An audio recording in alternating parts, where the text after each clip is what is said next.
Hello, my name is Marcus Chavez and I'm with IFARA TV.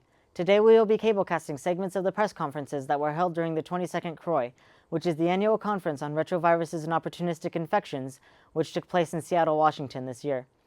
This segment will be presented by Lucia Torian, who is with the New York City Department of Health and Mental Hygiene in New York. Lucia talks about the linkage to care and viral suppression in new HIV diagnoses and the likelihood of newly infected patients to seek care. Thanks, Harold. New York State has required reporting of HIV-related laboratory tests since 2000 and electronic reporting of all values of all laboratory tests related to HIV since 2005.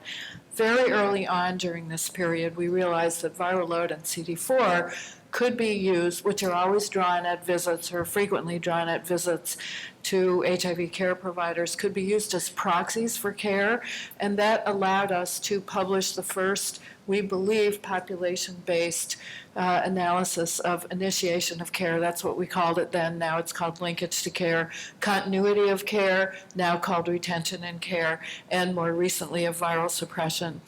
The talk that I gave earlier this morning updated all of these analyses and covered the 8-year period between 2006 and 2013 and basically asked what kind of progress had we made and how many miles do we have to go.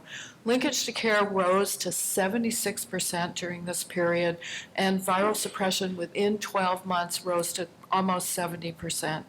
Age and CD4 at diagnosis, CD4 according to treatment at interval signifying treatment eligibility, were the strongest predictors of failure to link and also of failure to suppress. The young and healthy don't do as well with linkage to care or viral suppression, and it should actually be said young or healthy, because whatever your age, if your CD4 is over 500, you're at risk of failing to suppress your virus.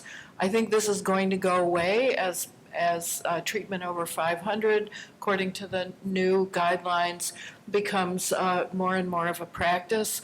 But during this period of time of analysis, it was the ART threshold gradually rose from under 350 to 500. People at this conference aren't talking about the perfect Greenwich scenario of eliminating HIV in 30 years with 100% diagnosed, 100% treated, and 100% suppressed. But they were talking about 90, 90, and 90, and getting really close to it in Australia. So we asked ourselves, goodness, could we achieve that in New York City, starting off at 70%? We're close to 90, 90, 90. Actually, we're way beyond it with pregnant women in New York since about 1997. This took science, law, a prodigious effort on the part of the New York State Health Department, vast changes in practice, and buy-in by doctors and women in the community. We won't do this with adults, but can we do better? Can we get to 90, 80, and 80? 80 and 80 would mean that we just have to increase our linkage to care or our ART and our viral suppression by 10 percentage points.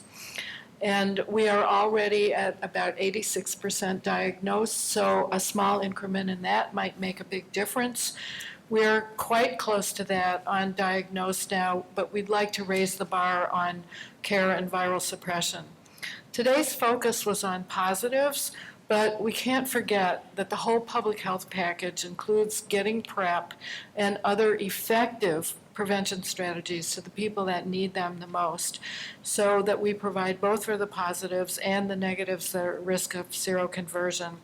And another extremely important thing from our point of view is finding a method whereby we can diagnose acute HIV infection early enough so that we can, when the viral load is highest and transmission is most efficient, so that we can intervene at that time, get people on treatment, and prevent these very rapidly growing clusters and chains of transmission that take place at that time.